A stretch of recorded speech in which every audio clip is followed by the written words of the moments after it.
Syair penutupan senari doa. Berdoa bersama, hidup terbuka dan taat sepenuhnya. Doa yang tidak berhenti di program. Ya Tuhan, 10 hari telah kami lalui dengan lutut yang lelah dan mata yang basah. Kami datang malam demi malam dengan nyanyian yang lirih, dengan tangisan yang jujur, dengan permohonan yang tak terucap oleh kata. Kami merendahkan diri, kami memanggil namamu, kami mengangkat tangan. Kami menundukkan kepala, namun hari ini Engkau bertanya rembut, namun menusuk ke relung jiwa. Apakah doamu hanya berhenti di agenda, atau telah menjelma menjadi cara hidup? Sebab ada yang rajin berdoa, namun mudah terbakar amarah. Ada yang fasih berkata amin, namun menutup telinga saat ditegur. Ada yang setia hadir ibadah, namun hatinya tetap memerintah dirinya sendiri. Seperti umat di zaman Yesaya mencari Tuhan tiap hari, namun hidup tak beranjak sejengkal pun. Hari ini kami belajar ya Bapa, bahwa 10 hari ini bukan tujuan, melainkan alat di tanganmu untuk membentuk jemaatmu. Engkau rindu melihat buah, kebersamaan, keterbukaan, dan ketaatan sejati. Kebersamaan doa yang melahirkan kesatuan. Di ruang atas Yerusalem, mereka berkumpul dengan luka dan sejarah.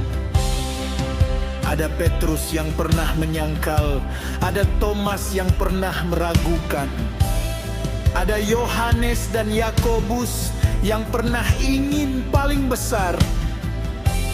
Ada murid-murid yang dulu lari ketakutan, namun di hadapanmu ego dilepaskan, nama diri ditanggalkan, dan doa dipanjatkan bersama. Mereka sehati, bukan karena sama watak, tetapi karena sama berserah.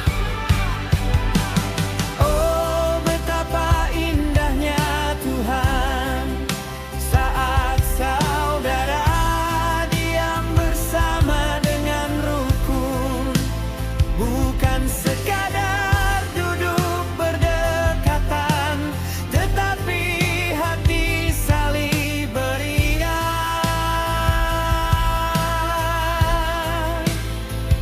Seperti sapu lidi di tangan petani, satu mudah patah,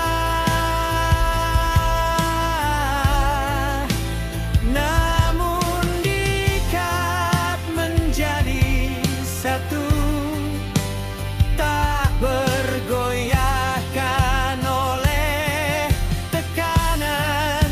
Begitulah jemaatmu. Ketika disatukan oleh doa, setan gemetar melihat umat yang berlutut bersama.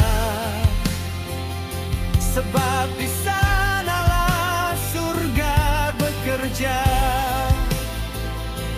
dengan kuasa yang tak terlihat mata. Doa bersama, mematikan gosip sebelum lahir, menyembuhkan konflik sebelum membusuk, dan mengajar kami bahwa gereja bukan soal siapa paling benar, melainkan siapa paling mau merendahkan diri, keterbukaan doa yang memurnikan hati. Selidikilah kami ya Tuhan, bukan hanya perbuatan kami, tetapi niat yang tersembunyi.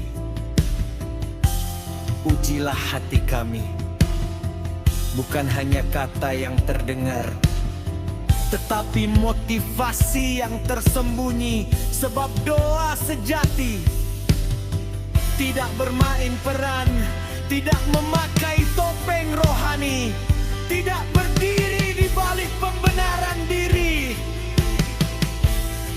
Ada rumah yang tampak indah di luar, catnya bersih, halamannya rapi, namun saluran airnya tersumbat dan bau busuk perlahan keluar.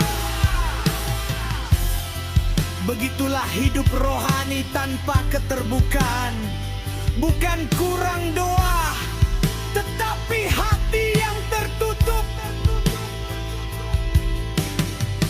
Engkau mengajar kami Tuhan, bahwa dosa yang disembunyikan adalah tembok bagi berkat, tetapi dosa yang diakui menjadi pintu pemulihan. Ajari kami hidup dalam terang, berani dikoreksi oleh firman, peka terhadap bisikan roh, rendah hati untuk meminta maaf, dan besar hati untuk mengampuni. Sebab tahun baru tidak diberkati oleh angka kalender, melainkan oleh hati yang dibersihkan oleh darah anak domba ketatan, buah doa yang hidup. Tuhan, kami mengaku, kami menyukai doa, kami menikmati pujian. Kami rindu suasana ibadah, namun sering menawar ketatan. Kami mendengar suaramu, namun menunda melangkah.